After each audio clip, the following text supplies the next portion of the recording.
பழத்தோட்ட ஊழியங்கள், கர்த்தரருளின ஊழியங்கள், திராட்சை பழத்தோட்ட ஊழியங்கள், கர்த்தரருளின ஊழியங்கள். அவரில் நிலைத்திருந்து கனி கொடுப்போம், கர்த்தர் வாய்க்க செய்வார். அவரில் நிலைத்திருந்து கனி கொடுப்போம், கர்த்தர் வாய்க்க செய்வார். துதி உமக்கே, துதி உமக்கே, துதி உமக்கே என்றுமே என்றும். துதி உமக்கே, துதி உமக்கே, துதி உமக்கே என்றுமே என்றும். துதி உமக்கே என்றுமே என்றும். துதி உமக்கே என்றுமே.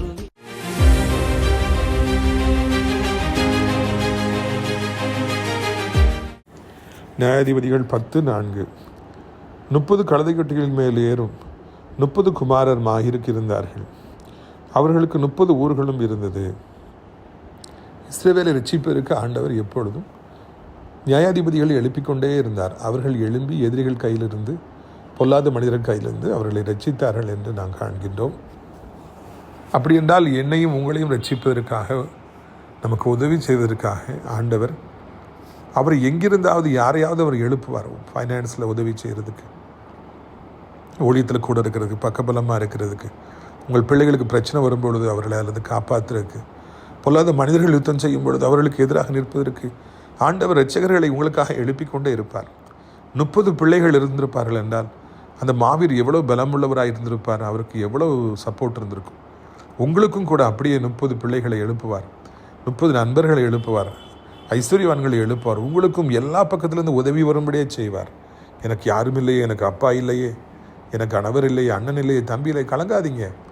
உங்களுக்கு ஆண்டவர் மாஹீர் கொடுத்த அதே ஆசீர்வாதங்களை கொடுப்பார். உங்களை ரட்சிப்பதற்காக, உதவி செய்வதற்காக பலமுள்ள அநேகரை ஆண்டவர் நாள் எழுப்பப் போகிறார். அதை கண்களாலே காண்பீர்கள். கர்த்தர் உங்களை ஆசீர்வதிப்பாராக. ஆமென். என்னை மறவா இயேசுநாதா, உந்தன் தயவால் என்னை நடத்தும். என்னை மறவா இயேசுநாதா, உந்தன் தயவால் என்னை நடத்தும். வல்ல ஜீவ வாக்குத்தத்தங்கள் வரைந்தனக்காய் ஈந்ததாலே ஸ்தோத்திரம். வல்ல ஜீவ வாக்குத்தத்தங்கள் வரைந்தனக்காய் ஈந்ததாலே ஸ்தோத்திரம். ஆபத்திலே அரும் துணையே, பாதைக்கு நல்ல தீபமிதே. ஆபத்திலே அரும் துணையே, பாதைக்கு நல்ல தீபமிதே. என்னை மறவா இயேசுநாதா, உந்தன் தயவால் என்னை நடத்தும்.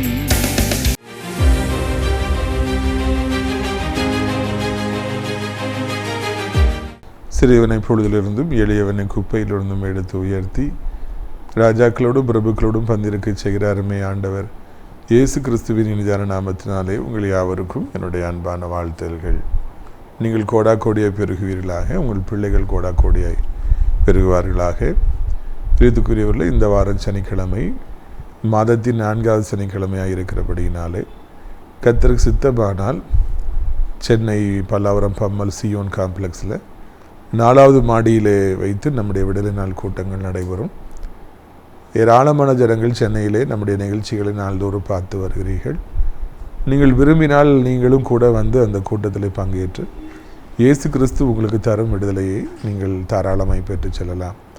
அநேக நல்ல உள்ளம் படைத்த ஆவிக்குரிய பிள்ளைகள் சென்னை ஊழியத்தை தாங்கி வருகிறார்கள். நீங்களும் கூட அந்த ஊழியத்துக்கு வருவீர்கள் என்றால் உங்களை சிறப்பாக அவர்கள் கவனிப்பார்கள். சகோதரர் மங்களராய், சகோதரர் கண்மணி சாலமன், சகோதரர் தினேஷ், சகோதரர் சாந்தகுமார், இன்னும் நிறைய பேர்கள் அங்கே மிகுந்த நல்ல உள்ளத்தோடு உங்களை ஏற்றுக்கொள்வார்கள். கூட்டத்தின் இறுதியில் உங்களுக்காக அடிக்க தனித்தனியாக ஜெபிப்பேன். இயேசு உங்களுக்கு விடுதலை கொடுப்பார். உங்களுக்கு அங்கே இருக்கிற பிள்ளைகள் நல்ல சிறப்பான விருந்தை தருவார்கள். எனவே இந்த சந்தர்ப்பத்தை நீங்கள் பயன்படுத்தி கொள்ள வேண்டும் என்று உங்களை அன்போடு நான் அழைக்கின்றேன். அது மாத்திரமல்ல, நம்முடைய நாசரேத் தேவனுடைய மாளிகையில் அந்த கேம்பஸ்குள்ளாகவே அடைக்கலான் குருவி எனப்பட்ட ஒரு ஆவிக்குரிய ஒரு முதியோர் இல்லம் நாம் நடத்தி வருகிறோம். அதனுடைய சிறப்பம்சமே தினந்தோறும் அங்கே நல்ல ஊழியக்காரர்கள் வந்து அங்கே இருப்பவர்கள் ஜெபத்தில் நடத்துகிறாங்க. அது ஒரு பெரிய ஒரு ஆசீர்வாதமான காரியமாக இருக்கிறது. தமிழ்நாட்டில் வேறு எங்கும் இப்படி தினந்தோறும் ஜெபங்கள் கிடையாது முதியோர் இல்லத்தில். நமது ஊழியத்தில் தான் இருக்கிறது. எனவே ஆவிக்குரிய முதியோர் இல்லத்தை தேடுவோர்கள், விரும்புவோர்கள் நீங்கள் தாராளமாக என்னை தொடர்பு கொள்ளலாம் என்று உங்களை அன்போடு நான் அழைக்கின்றேன். பிரியத்துக்குரியவர்கள், இந்த நாளில் நம்முடைய பிரயோஜனத்திற்காக நியாயாதிபதிகள் 9வது அதிகாரம் 57 கடைசி வசனம், அதுக்கு அடுத்தாப்பில் நியாயாதிபதிகள் 10 அதிகாரத்தில் பார்க்க போகிறோம். அந்த நியாயாதிபதிகள் 9வது அதிகாரம் கடைசி வசனத்தை பாருங்கள். சீகேம் மனுஷர் செய்த எல்லா பொல்லாப்பையும் தேவன் அவர்கள் தலையின் மேல் திரும்பும்படி செய்தார். யெருபாபேலின் குமாரன் யோதாமின் சாபம் அவர்களுக்கு பழித்தது. நியாயாதிபதிகள் எத்தனை பேர் எழும்பினாங்க? இஸ்ரவேல் எழும்பினாங்க. இஸ்ரவேலை நன்றாக அவர்கள் எதிரிகள் கையிலிருந்து தப்புவித்து வழி நடத்தினாங்க. அதில் கேடுகட்ட நியாயாதிபதி யாருன்னு சொல்லி பார்த்தா இந்த அபிமெலேக்கு தான். கர்த்தரால் தெரிந்து கொள்ளப்படாமல் தன்னைத்தானே நியாயாதிபதியாய் ஆக்கி கொண்டவன் இந்த அபிமெலேக்கு தான். அதுக்கு பக்கபலமாக இருந்தது சீக்கிய மக்கள். அதனால் அவங்க எல்லாருமே ஒரு பரிதாபமான ஒரு முடிவை அவர்கள் சந்தித்தார்கள் என்று இந்த இடத்தில் நான் காண்கிறோம். இதுக்கு முன்னால் எவ்வளவோ நியாயாதிபதிகள், அதுக்கு பின்னாலே எவ்வளோ நியாயாதிபதிகள், எல்லாரையும் ஆண்டவர் எழுப்புறார். என் ஜனங்களை பாதுகாத்துக்கிடுங்க, என் ஜனங்களுக்கு பக்கபலமாக இருங்க, என் ஜனங்களை எதிரிகள்கிட்டருந்து நீங்கள் காப்பாற்றணும்னு சொல்லிட்டு அவருக்கு அந்த இஸ்ரவேல் ஜனங்கள் மீது இருந்த தனியாத அன்பினாலே ஆபிரகாம் எனப்பட்ட தன்னுடைய தாசனுடைய பிள்ளைகள் என்கிற அந்த எண்ணம் அவருக்கு இருந்தபடியினாலே அவர் எழுப்பிக்கிட்டே இருந்தார். அவங்க எல்லாம் பாதுகாத்துட்டு இருந்தாங்க. ஆனால் அபிமெலேக்கு அப்படி இல்லாதபடிக்கு தன்னைத்தானே நியாயாதிபதியாய் அவன் தெரிந்து கொண்டு அவன் சீக்கிய மனிதனுடைய துணையோடு துன்மார்க்கமாக அவன் எழும்பி அநேகரை கொலை செய்து பயங்கர மோசமாக அவன் இருந்தான். ஆனால் கடைசியில் அவன் அழிந்து போனான் என்று இந்த வசனம் சொல்லுகிறது. அவனுக்கு துணையாக இருந்தவர்களும் அழிஞ்சு போனாங்க. அப்படி என்றால் இன்றைக்கி கர்த்தர் நம்முடைய வாழ்க்கையில் யாரெல்லாம் எழுப்புகிறாரோ, நமக்கு உதவி செய்யும்படியாக, நம்மை தாங்கும்படியாக, நமக்கு பக்கபலமாக இருக்கும்படியாக, ஆபத்தில் நம்மை தாங்கி கொள்ளும்படியாக, அரவணைத்து கொள்ளும்படியாக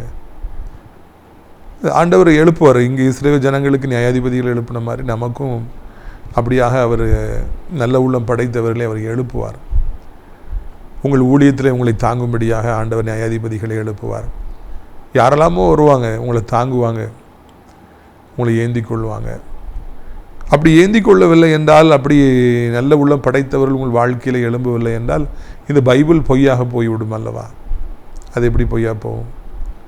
இந்த இஸ்ரவேல் ஜனங்கள் மீது கொண்ட அன்பி நிமித்தமாக ஆண்டவர் அநேகரை எழுப்பியது போல உங்கள் மீது கொண்ட அன்பி நிமித்தமாகவும் ஆண்டவர் அநேகரை எழுப்புவார் என்பதில் சந்தேகமே இல்லை. அதனால் பயப்படாதீங்க. அப்பா இல்லாமல் போயிருக்கலாம், இல்லைன்னா உங்கள் வாழ்க்கையில் பிஸ்னஸ் இல்லாமல் போயிருக்கலாம், ஆதரவுகோள்கள் முறிக்கப்பட்டிருக்கலாம், வழியே இல்லாத போல தோன்றலாம்.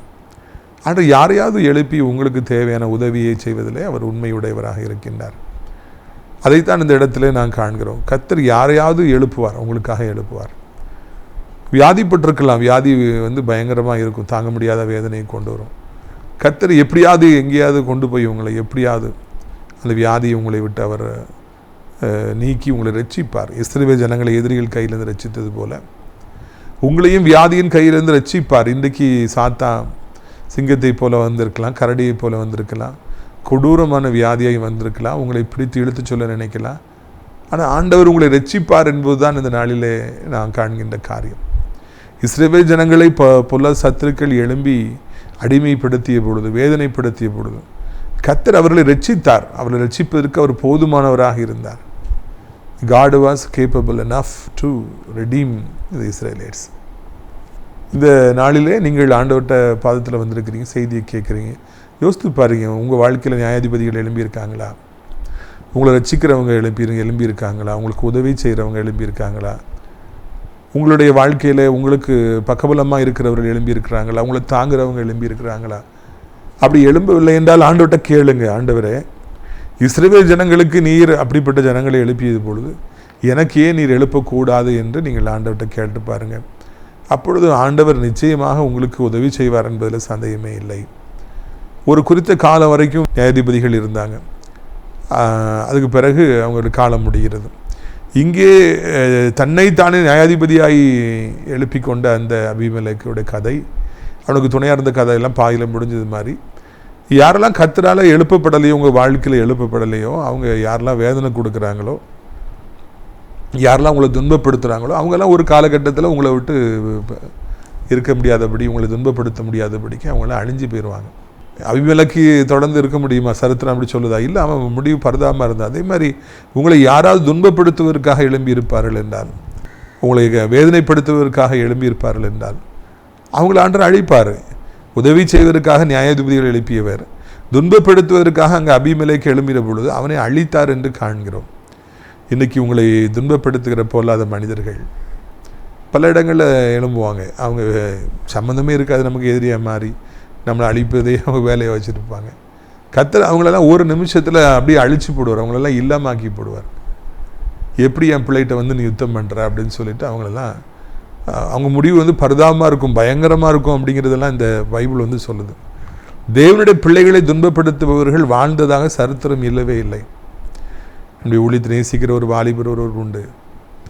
அப்போ அவர் சொல்லுவார், அவர் வீட்டுக்கு பின்னால் ஒருத்தர் இருக்கார். அவர் இந்த கராத்தே இந்த இதெல்லாம் படித்து வச்சுருக்காரு. கெட்ட வார்த்தையாக பேசி இவங்க இடத்த கொஞ்சம் கொஞ்சம் ஆக்கிரமிச்சு இரவும் பகலும் இவங்களுக்கு துன்பத்தை கொடுத்துக்கிட்டே இருப்பார். அடிக்கடி எனக்கு ஃபோன் பண்ணி சொல்லுவார், பிரதர் துன்மார்க்கை எங்களை ரொம்ப வேதனைப்படுத்துகிறா, நீங்கள் ஜெபம் பண்ணுங்க. அபிமெலேக்கு சில காலங்களில் எழும்பி வல்லமை உடையவனாக இருப்பான். இஸ்ரவேல் ஜனங்களை, கர்த்தருடைய பிள்ளைகளை அவன் வேதனைப்படுத்துவான். ஆனால் அவன் முடிவு பரிதாபமாக இருக்கும். அந்த பொம்பளை வந்து மேலே இருந்து கல்லை தூக்கி போட்ட உடனே அங்கே அவன் மண்டை உடைஞ்சி அவன் பரிதாபமாய் செத்தான் என்று நாம் வாசிக்கிறோம் அல்லவா? கர்த்தருடைய பிள்ளைகளை ஒருத்தன் பகைச்சிட்டான், கர்த்தருடைய பிள்ளைகள்கிட்ட ஒருத்தன் யுத்தம் பண்ணுறானாலே அவனுடைய முடிவு பரிதாபமாக இருக்கும் என்பதை நாம் ஒரு காலம் மறக்கவே கூடாது. பிரியத்துக்குரியவர்களே, அப்படியாக அந்த கர்த்தருடைய பிள்ளைகளை துன்பப்படுத்தின அபிமெலேக்கும் அவனுக்கு துணையாக இருந்த சீக்கிய மக்களும் எல்லாரும் மறித்து போகிறாங்க. 11வது அதிகாரம் 1வது வசனத்தை பாருங்கள். அபிமெலேக்குக்கு பின்பு தோதாவின் மகனாகிய பூவாவின் குமாரன் தோவா என்னும் இசக்கார் கோத்திரத்தான் இஸ்ரவேல் ரட்சிக்க எழும்பினான். அவன் எப்ராயிம் மலை தேசத்து ஊராகிய சாமீரில் குடியிருந்தான். அவன் இஸ்ரவேலை 23 வருடம் நியாயம் விசாரித்து பின்பு மரித்து சாமீரில் அடக்கம் பண்ணப்பட்டான். இந்த தோவா எனப்பட்ட இந்த நியாயாதிபதி அடுத்தாப்புல அபிமெலேக்கு அடுத்தாப்புல எழும்புறார். அவன் கதை முடிஞ்ச உடனே ஆண்டவர் தோவாவை எழுப்புறார். அவன் இசக்கார் கோத்திரத்தாரை சார்ந்தவர். அவர் ஏறக்குறைய 23 வருடங்கள் இஸ்ரவேல் நியாயம் விசாரித்தார் என்று காண்கிறோம். இது அபிமெலேக்குடைய வாழ்க்கையை பார்த்தீங்கன்னா, அவன் துன்பப்படுத்தின வருஷங்கள் ஒரு சில வருஷங்கள்னா ஒரு 5-6 வருஷம், அவ்வளோதான். ரொம்ப சீக்கிரமாக அவன் கதை முடிஞ்சு போகுது. ஆனால் 23 வருடங்கள் இஸ்ரவேலை ரட்சித்தவராக இந்த தோவா இருந்தார் என்று நான் காண்கிறோம். எப்போ ஒரு துன்மார்க்கின் கீழே விழுறானோ அப்போ ஒரு நல்லவரை ஆண்டவர் எழுப்புறார், அப்போ ஒரு பரிசுத்தவான ஆண்டவர் எழுப்புறார். அந்த மனுஷன் வந்து ரொம்ப காலம் நிலைத்திருந்து இஸ்ரவேல் ஜனங்களுக்கு நீதி செய்ய வேண்டியதையெல்லாம் அவர் செய்கிறார் என்று காண்கிறோம். ஒரு பெரிய ஒரு யுத்தத்தை நீங்கள் சந்திச்சிருக்கலாம், ஒரு பெரிய வியாதியை சந்திச்சிருக்கலாம், ஒரு பெரிய பிஸ்னஸில் ஒரு பெரிய இழப்பை நீங்கள் சந்திச்சிருக்கலாம், நொறுங்கி போன மாதிரி ஃபீல் பண்ணலாம், எல்லாமே முடிஞ்சு போச்சுங்கிற அளவுக்கு சாத்தா வந்து உங்களை பயங்காட்டலாம். ஆனால் பாருங்கள், அந்த பிரச்சனைகளை அப்படி சால்வ் ஆக முடிய ஆண்டவர் செய்வார். மழை போல வருகிறவைகள் பனி போல நீங்கி போகும். அதுதான் கர்த்தருடைய பிள்ளைகளுக்கு உடைய வரலாறு. தேவனுடைய பிள்ளைகளை விழுங்கணும் சாத்தான் வருவான், விழுங்கிட்டேன்னு சொல்லுவான். ஆனால் அதெல்லாம் அவன் இல்லாமல் போயிடுவான். ஆண்டவர் அப்படியே அவங்கள அந்த பிரச்சனைகளை அப்படியே விளக்கிடுவார். அந்த பிசாசுகளையும் அந்த வியாதிகளையும் பொல்லாத மனிதர்களையும் ஆண்டவர் அப்படியே ஒன்றில்லாமல் ஆக்கிடுவார். அதுக்கு பிறகு 23 வருடங்கள் தோவா மிக செம்மையாக இஸ்ரவேலை ஆட்சி செய்தார். நல்ல நியாயாதிபதியாக இருந்தார். மக்களுக்கு ஒரு தீங்கும் வராதபடி பாதுகாத்தார். துன்மார்க்கருடைய கதை சீக்கிரமாக முடிந்து போகிறது. கர்த்தருக்கு பயப்படுற பிள்ளைகள் நீண்ட காலம் இந்த பூமியில் நிலைத்திருக்கிறாங்க. நீங்கள் ஒரு நீதிமானாக இருப்பீர்கள் என்றால், நீங்கள் கர்த்தருடைய பிள்ளையாக இருப்பீர்கள் என்றால், நீங்கள் நீண்ட காலமாக இந்த பூமியிலே வாழ்வீர்கள். நிறைய மரணங்களை நாம் பார்க்கிறோம், கேள்விப்படுகிறோம், வருத்தப்படுகிறோம். அவர்கள் பாதி வழியிலே மரித்து போகிற பொழுது அந்த குடும்பத்தாரெல்லாம் எவ்வளவு உடைந்து போவார்கள், கண்ணீர் விடுவார்கள் என்றெல்லாம் அறிவோம். இப்படி இருக்கத்தக்கதாக இந்த பொல்லாத உலகத்தில் கர்த்தருக்கு பயந்து நாம் வாழ்வோம் என்றால், தோவாவை போல 23 வருடங்கள் அவர் நீண்ட காலம் ஆட்சி செய்தது போல நாமும் இந்த பூமியில் நீண்ட காலம் வாழ, அதுவும் சுகமாக வாழ, பலமாக வாழ ஆண்டவர் நமக்கு உதவி செய்வார். இதைத்தான் உங்களுக்கு நான் தெரியப்படுத்தும்படியாக விரும்புகிறேன். கடவுள் உங்களுக்கு ஹார்ட் அட்டாக் வரவிட மாட்டார், கேன்சரை வரவிட மாட்டார், உங்களுக்கு பொல்லாத வியாதிகளை உங்கள் வீட்டு பக்கமாக வரவிட மாட்டார். அதுதான் பைபிளில் ஒரு வசனம் உண்டு, நான் எகிப்தியர்களுக்கு வரவழைத்த வியாதிகளை உன் மீது வரவழைய நான் அனுமதிப்பதில்லை. நம்முடைய எதிரிகள் மேலே யார் நம்ம பகைச்சாங்களோ அவங்க மேலே ஆண்டவர் கொடூரமான வியாதிகளை கொண்டு வரார். ஆனால் உன் மேலே அது வராதப்பா, நான் உன் அப்பத்தையும் தண்ணீரை ஆசீர்வதித்து வியாதியை உன்னை விட்டு விளக்குவேன். இந்த உலகத்திலே மிக பெரிதான ஆசீர்வாதம் என்ன தெரியுமா? கோடி கோடி ரூபாய்கள் அல்ல, இல்லை தங்கங்கள் கட்டிகள் அல்ல, அதெல்லாம் இந்த உலகத்தில் மதிக்கப்படுகிறது அல்ல. அதை விட பெரிதானது ஒன்று இருக்கிறது. அப்பத்தையும் தண்ணீரையும் ஆசீர்வதித்து நல்லா சாப்பிட வச்சு வியாதி நம்ம விட்டு விளக்குறது. அதை சாப்பிட்டோம், வாழைக்காயை சாப்பிட்டோம், ஒரே வாய்ப்படி இனிப்பு சாப்பிட்டாங்க, சுகர் ஏறி மயங்கிட்டார். ஒரு சாக்லேட்டு சாப்பிட்டா கூட சுகர் ஏறி ஷூட் ஆயிடுது. ஒரு சின்ன வாழைக்காயை சாப்பிட்டா வாயு வந்துடுது. என்னெல்லாமோ சொல்கிறாங்க. அதான் அப்பத்தையும் தண்ணீரை ஆசிர்வதிக்கும் பொழுது எதை சாப்பிட்டாலும் நம்மை எதுவுமே ஒன்றுமே செய்வதில்லை. ஆண்டவருக்கு அனுமதி கொடுக்க மாட்டார். வியாதியை உன்னை விட்டு விளக்குவேன். அதுதான் இந்த உலகத்தில் மிக பெரிதான ஆசீர்வாதம். நாம் இந்த பூமியில் இருக்கிற காலங்களிலெல்லாம் வியாதிகள் இல்லாமல் வாழ்வோம் என்றால் அதுதான் மிக பெரிதான ஆசீர்வாதம். ஆண்டவரே, எனக்கும் அப்படிப்பட்ட ஒரு வாழ்க்கையை தாரும், என்னையும் வியாதி இல்லாத ஒரு மனிதனாக நீண்ட காலம் இந்த பூமியில் வைத்தருளும் என்று கேளுங்கள். எவ்வளோ பேர் வியாதினால எவ்வளோ கஷ்டப்படுறாங்க, பார்க்க பாவமாக இருக்குது. ஆண்டவர் அந்த சாபங்களிலிருந்து அவர்களை வெளியே கொண்டு வர வேண்டும், விடுவிக்க வேண்டும். இஸ்ரவேல் ஜனங்களை விடுவித்தவர், பொல்லாத மனிதர்கள் பிசாசின் கையிலிருந்து விடுவித்தவர். உங்களையும் அந்த வியாதியின் கையிலிருந்து விடுவித்து கொண்டு வருவார், உங்களை புது படைப்பாக மாற்றுவார். நீங்கள் நீண்ட காலம் இந்த பூமியில் வியாதி இல்லாமல், பிசாசு இல்லாமல் நீங்கள் சந்தோஷமாய் வாழும்படியாய் கர்த்தர் உங்களுக்கு உதவி செய்வார். அந்த நாட்களெல்லாம் வந்து கொண்டிருக்கிறது என்பதை நீங்கள் மறந்து விடாதீர்கள். இயேசு உங்களை ஆசீர்வதிக்கும் பொழுது வியாதிக்கு இடமே கிடையாது. வியாதி ஓடிவிடும், பலகீனம்லாம் ஓடிடும். ஐயோ, எனக்கு பலகீனம் இருந்துச்சோ, எனக்கு அந்த வியாதி இறந்துச்சோ அப்படின்னு சொல்லி நீங்கள் யோசித்து பார்ப்பீங்க, ஞாபகமே இருக்காது. அந்த அளவிற்கு ஆண்டவர் வருங்காலங்களை உங்களுக்கு இன்பமாக்கி தருவார். சுகத்தோடு பலத்தோடு நீங்கள் இருக்கும்படியாக கர்த்தர் உங்களுக்கு உதவி செய்வார். தோவா ஒரு ஆசீர்வாதமான படைப்பு, ஒரு கதாநாயகன், ஒரு நல்ல நியாயாதிபதி. இஸ்ரவேல் ஜனங்களை 23 வருடங்கள் சுகமாய் தங்க பண்ணினார். உங்களையும் நீண்ட காலம் ஆண்டவர் சுகமாக தங்க பண்ணுவார் என்பது சந்தேகமில்லை. 3ஆம் வசனம் பாருங்க. அவனுக்கு பின்பு கீலேயாத்தியனாகிய யாவீர் எழும்பி இஸ்ரவேலை 22 வருஷம் நியாயம் விசாரித்தான். 30 கழுதைக்கட்டிகள் மேல் ஏறும் 30 குமாரர் அவனுக்கு இருந்தார்கள். அவர்களுக்கு 30 ஊர்களும் இருந்தது. கீலேயாத்து தேசத்தில் இருக்கிற அவைகளுக்கு இந்நாள் வரைக்கும் யாவீரின் கிராமங்கள் பெயர் இருக்கிறது. தேர் கம்ஸ் யாவீர். அபிமெலக்கு போகிறான், ஆண்டவர் வந்து தோவா எழுப்புறாரு. தோவா நல்ல மனுஷன். தோவாக்கு அடுத்தாப்புல யாவீருங்கிற கீலேயாத்தியான் எழுப்பினான் என்று வாசிக்கிறோம். அங்கங்கே 12 கோத்திரத்தில் ஆண்டவர் யாரையெல்லாமோ எழுப்புறார். எத்தா கீலேயாத்தியனாக இருந்தார், இங்கே யாவீர் கீலேயாத்தியனாக இருக்கிறார். அவர் என்ன செய்கிறார் பார்த்தீங்களா? அவர் 30 குமாரர் உடையவர்களாக இருந்தாராம். 30 குமாரர்கள், 30 கழுதையில் ஏறுகிற, யுத்தத்தில் முன்பாக இருக்கிற, பக்கபலமாக இருக்கிற ஒரு மனிதனாக அவர் இருந்தார். தோவாவுக்கு அப்படி 30 பிள்ளைகள் இருந்தார்கள் என்று நான் வாசிக்கவில்லை. பராக்கிரமசாலிகள் இருந்தார்கள் என்று நான் வாசிக்கவில்லை. இருந்திருப்பாருங்கன்னு அதில் குறிப்பிடப்படவில்லை. ஆனால் இந்த யாவீருக்கோ 30 பராக்கிரமசாலிகளான பிள்ளைகளை கர்த்தர் கொடுத்திருந்தாரா? அந்த அளவுக்கு யாவீரை ஆண்டவர் பலமுள்ள ஒரு மனிதனாய் மாற்றி, ஒரு பக்கம் யாவீருக்கு சரீரத்தில் பலன், இன்னொரு பக்கம் அவருக்கு இந்த நியாயாதிபதியாக இருக்கிற பொழுது எதிரிகள் வருவார்கள் என்றால் யுத்தம் செய்து அழிக்கும்படியாக, இஸ்ரவேல் ஜனங்கள் ரட்சிக்கும்படியாக இந்த 30 பிள்ளைகளும் பக்கபலமாக இருந்தார்கள் என்று காண்கின்றோம். சிம்சோன் வந்து கடைசி வரைக்கும் தனியாகவே இருந்து இஸ்ரவேல் ஜனங்களை ரட்சித்தார். பெலிஸ்தர்களை அடித்து துவம்சம் செய்தார். அவருக்கு யார் துணையும் தேவையில்லை. ஆனால் யாவீருக்கு 30 பிள்ளைகளை ஆண்டவர் கொடுத்திருந்தார். மாவீரர்களை பிள்ளைகளாய் கொடுத்திருந்தார். ஒவ்வொருவரையும் ஆண்டவர் ஒவ்வொரு விதமாக நடத்துகிறார் என்பதை இந்த இடத்தில் பார்க்கிறோம். சில நேரங்களில் ஆண்டவர் தனியாகவே நமக்கு வெற்றி கொடுக்குறாரு. சிம்சோனுக்கு வெற்றி கொடுத்த மாதிரி, பிஸ்னஸாக இருக்கட்டும், ஊழியமாக இருக்கட்டும், தனியாகவே வெற்றி கொடுக்குறாரு. நான் யோசித்து பார்க்குறேன், சில வருடங்களுக்கு முன்னால் காரில் போனால் 15 பேர் கூட வருவாங்க, மினிமம் 12 பேர் வருவாங்க. அப்போ போகிற இடத்துலலாம் சொல்லுவாங்க, பிரதர் இயேசு கிறிஸ்து 12 பேரை கூப்பிட்டு போன மாதிரி நீங்களும் கூப்பிட்டு போகிறீங்களா அப்படிம்பாங்க. யாரெல்லாமோ ஊழியத்தில் வந்தவங்களாம் சேர்த்து அவங்கள உற்சாகப்படுத்துவதற்காக பக்கத்தில் வைத்திருந்து அழைத்து கொண்டு சென்று எல்லாவற்றையும் அவர்களும் ருசிக்கும்படியாக சரிசமமாக அவர்களை நான் நடத்திய காலங்கள்லாம் இருந்தது. ஆனால் இப்போ நிறைய இடங்களுக்கு ஆண்டவருடைய ஊழியத்தை செய்வதற்காக நான் தனிமையிலே கடந்து போகிறேன். டிரைவர் ஒரு பக்கம், நான் ஒரு பக்கம் போயிட்டு ஆண்டவருடைய ஊழியத்தை நல்லபடியாக செய்து சந்தோஷமாய் சமாதானமாய் திரும்பி வர கர்த்தர் உதவி செய்து வருகிறார். இப்பொழுது தனிமையில் போய் ஊழியத்தை செய்ய என்று ஆண்டவர் அழைக்கிறார். நான் போய் ஒளிஞ்சிச்சு வருவேன். உங்களை எப்போ தனியாக வைக்கணும், எப்போ நீங்கள் தோவா மாதிரி தனியாக போய் யுத்தம் செய்து வெற்றி பெறணும், எப்போ யாவீர் மாதிரி 30 பிள்ளைகளோட போய் நீங்கள் யுத்தம் செய்யணும், வெற்றி பெறணும், ஆண்டவருக்கு தெரியும். அதுக்கு ஏற்றபடி உங்களை ஆண்டவர் நடத்துவார். யாவீரை மறந்து விடாதிருங்கள். அவருடைய பிள்ளைகளுக்கு எல்லாம் இருந்த கிராமங்கள் எல்லாம் இன்றைக்கு வரைக்கும் இஸ்ரவேலில் அப்படியாக அழைக்கப்படுகிறதா. உங்களுக்கு துணை தேவை என்றால் துணையை தருவார். வாலிப மகனே, வாலிப மகளே, தனிமையில் வாடி நிற்கிறீர்களா? எவ்வளோ முயற்சி எடுத்து திருமண காரியங்கள் வாய்க்கவில்லையா? ஆண்டருக்கு ஒரு செகண்டு போதும், எங்கே இருந்தால் துணையை கொண்டு வருவார்.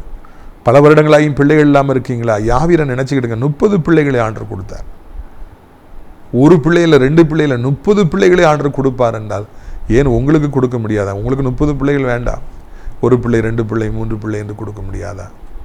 இதற்காக பைபிளில் இப்படிப்பட்ட வசனங்களை எல்லாம், சம்பவங்களை எல்லாம் நமக்கு வைத்திருக்கிறது என்றால் நாம் அதை வைத்து ஆண்டவரத்தில் பேசும்படியாக, கேட்கும்படியாகவே வைக்கப்பட்டிருக்கிறது. ஆண்டவரை எனக்கு எப்படியாவது என் தகப்பனே யாவீர் கொடுத்த ஆசீர்வாதங்களை எனக்கும் தாரும் என்று நீங்கள் கேட்டு பாருங்கள்.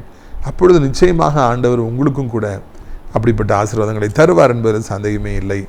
இவரும் 22 வருஷம் இஸ்ரவேலை பத்திரமாய் பாதுகாத்தார் என்று நாம் காண்கிறோம். நாம் ஜெபிக்கலாமா? கர்த்தர் நம்மை ஆசீர்வதிக்கும்படியாக கண்களை மூடும். அப்பா பிதாவே, வானத்துக்கும் பூமிக்கும் ஆண்டவரே, சர்வ வல்லமுடைய தேவனே, இந்த நாளுக்காக நன்றி. நியாயாதிபதிகளை எழுப்பினவர் எங்களுக்காகவும் நீர் ஆண்டவரே, எங்கள் ரட்சிப்புக்காகவும் எங்களுக்கு உதவி செய்வதற்காகவும் அநேகரை எழுப்புவீர் என்கப்பட்ட ஒரு நல்ல செய்தி எங்களுக்கு நீ தந்தீர். அதற்காக நமக்கு சோதரம். இந்நாளிலும் கூட எனக்காக யாருமே இல்லையே, எனக்கு அப்பா இல்லையே, கணவர் இல்லையே, அண்ணன் இல்லையே, தம்பி இல்லையே, எனக்கு யாருமே இல்லை என்று தவிக்கிற பிள்ளைகள் ஒவ்வொருவருக்கும் ஆண்டவரே நீர் தகப்பனே சோத்திரமை ஆட்களை எழுப்பப் போகிறேன், உதவி செய்பவர்களை எழுப்பப் போகிறேன், இரட்சகர்களை எழுப்பப் போகின்றீர், பலமுள்ளவரை எழுப்பப் போகிறேன். நன்றி அப்பா. யாவீருக்காக 30 பிள்ளைகளை கொடுத்தவர் ஆண்டவர் உடைய பிள்ளைகளுக்கும் கூட நீர் அப்படி ஆசீர்வாதங்களை கொடுக்க போகிறேன். அவருடைய காத்திரத்தில் இன்பமாய் மாற்றப் போகிறேன். ஒரு மனிதனுக்கு 30 பிள்ளைகள் தேவை என்று அறிந்து கொடுத்திருப்பீர் என்றால் ஆண்டவர் கற்பத்தின் கனி உமக்குரியது, அதை கொடுப்பது உமக்கு எவ்வளோ லேசான காரியம் என்று நாங்கள் அறிய வருகிறோம். வல்லமை இப்பொழுதே புறப்பட்டு போகட்டும். என்ன வியாதியாக இருந்தாலும் இப்பொழுதே அது நீங்கி போகட்டும். ஏசப்பா, வியாதியில் நீக்குவது உமக்கு அற்ப காரியம். இந்த நாளிலும் கூட எவ்வளோ பெரிய வியாதியாக இருந்தாலும் ஷரா ராபா காபா நாகாரா அதை வேரோடு நீ பிடுங்க வேண்டும். போயிடுச்சு, ஒரு 2 மாதம் கழித்து மறுபடியும் வந்துருச்சு, 2 வருஷம் கழித்து மறுபடியும் வந்துருச்சு, 5 வருஷம் கழித்து மறுபடியும் வந்திருக்கு. இல்லவே இல்லை, போனது போனது தான். இன்று காண்கிற எகிப்தியரை நீ காணவே மாட்டா என்று எங்களுக்கு நீங்கள் வாக்கு பண்ணியிருக்கிறீங்க. அதன்படியே ஆண்டவரை தோத்திரம் ஐயா, என் தகப்பனை இனி ஒரு காலமும் எதிரிகளை எங்கள் காணாதபடிக்கு கர்த்தாவே நீர் எங்களை வேலியடைத்து பாதுகாத்து கொள்ள வேண்டும் என்று சொல்லி கெஞ்சுகிறோம். கிருபையினாலே தாங்க வேண்டும் என்று சொல்லி கெஞ்சுகிறோம்.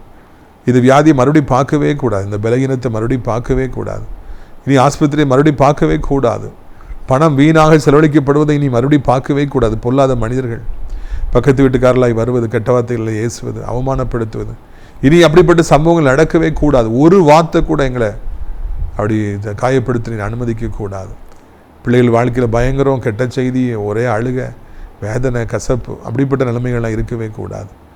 இப்பொழுதே கர்த்தர் மனம் இறங்குவீராக, இப்பொழுதே உதவி செய்வீராக, இப்படி பிள்ளைகள் ரட்சிப்பீராக, இப்பொழுதே ரட்சிப்பீர், எதிரிகள் கையிலிருந்து ரட்சிப்பீராக.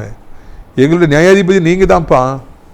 இந்த பிள்ளைகள் ரட்சிங்கப்பா. என்ன வியாதியாக இருந்தாலும் ரட்சிங்க, எவ்வளவு தேவை, எவ்வளோ கடன் இருந்தாலும், வட்டி இருந்தாலும் ரட்சிங்க, வழியே இல்லைனாலும் ரட்சிங்கப்பா. அவளை சந்தோஷப்படுத்துங்க. ஆண்டவரை, எலெக்ஷன் நெருங்கிருச்சுப்பா, நாளைக்கு எலெக்ஷன், நம்முடைய திருச்சித்தை நிறைவேறட்டும் என்று கெஞ்சுகிறோம். உலகம் முழுவதும் ஆண்டவரை இந்த டீசல், பெட்ரோல், கேஸ் ஒரே பிரச்சனையாக இருக்குது.